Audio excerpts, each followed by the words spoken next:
So today I got a question from an entrepreneur who wants to know, Elliott. He says, I've built my business around solving pain. He says, but now I want to build from joy, beauty, and truth. Can I really build something rooted in love, or is that naive? Well, let's take a look at it this way. There is love and there's fear. God, the creator of all we see around us, you and me, and the entire universe, comes from God. God is love. God is love, pouring himself out to create and sustain. The greatest creator of all, the ground of existence, above all place and time, omnipotent, omnipresent, omnipowerful, created from love. The enemy, he creates from fear. So now you gotta ask yourself, okay, if I'm made in the likeness and image of God, the ultimate creator, you're asking me if I can build something or create something rooted in love. The ultimate creator creates out of love. But we are also subject to the manipulation of the enemy that builds out of fear. Now, you can build both. You can build from both, but know that you can't. You got to choose one. You can't worship God and mammon, right? Now Jesus says that.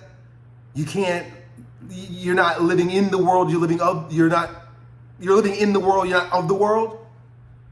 Like, you can't have both, but you got to choose which one. You can have one or the other.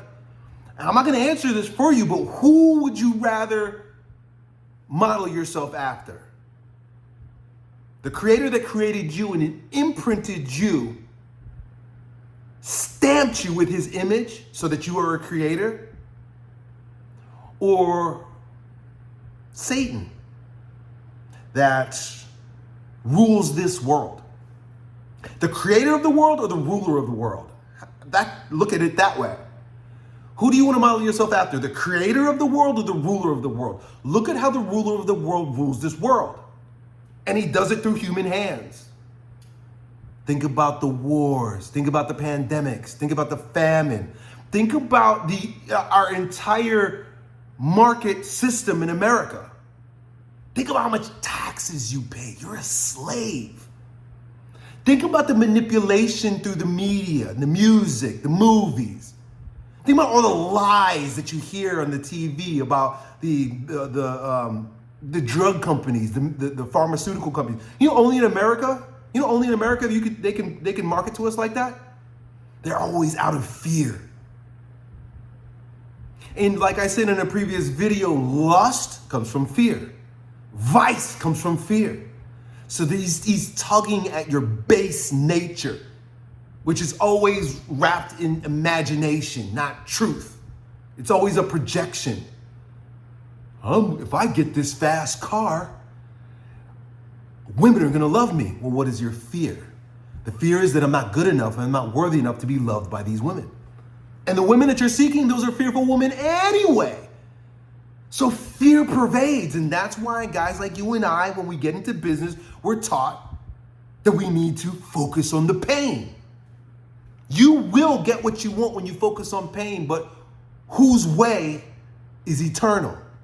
Jesus says, don't store up your grains here on earth where thieves can steal it and moths can eat it and it turns to dust. Save it in heaven where it lasts forever. Heaven in here, your character, your love, your being, your truth.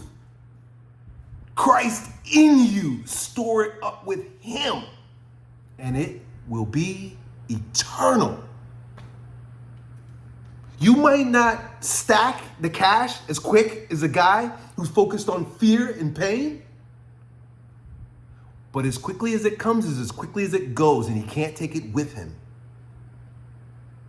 But when you operate out of beauty, like you said, and truth, joy, beauty, truth, you're selling the dream. You're an aspirational marketer. Look at how beautiful you can be. Most people, they already know that their lives suck. And they already know that they've been tricked. I mean, you can use the contrast of letting them know, hey, has this worked for you so far? Has operating out of fear yielded you any really good results yet? Or are you still chasing? Because if you're operating out of fear, if people are buying out of fear, it's because they're addicted to fear. And fear only begets more fear. And that's why most people who buy courses and coaching don't get results. That's why I stopped selling coaching programs and courses. Because nobody gets results. They get some nice information.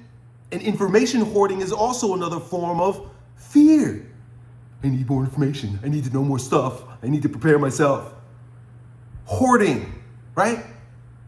Like people that grew up during the Great Depression, like, prior to the boomers. So this generation basically dead right now. They were known for hoarding because supplies were low. So you'd hoard stuff, weird stuff, stacking newspapers in the garage. But just because we don't have newspapers doesn't mean that we don't digitally hoard. And that's always out of fear because there might not be enough. So once again, can I really build something rooted in love, or is that naive? Not only can you build something rooted in love, but if it's rooted in love, it is eternal. Like Jesus will smile at you in heaven if you build something rooted in love. Once again, it's not about what you see, taste, touch, and smell. Because all this is dust. It's all on its way out. You're gonna die. And so am I. And then what's left, guy? Not only is not naive, it's the most intelligent thing you can do. But it's up to you. Dude, done.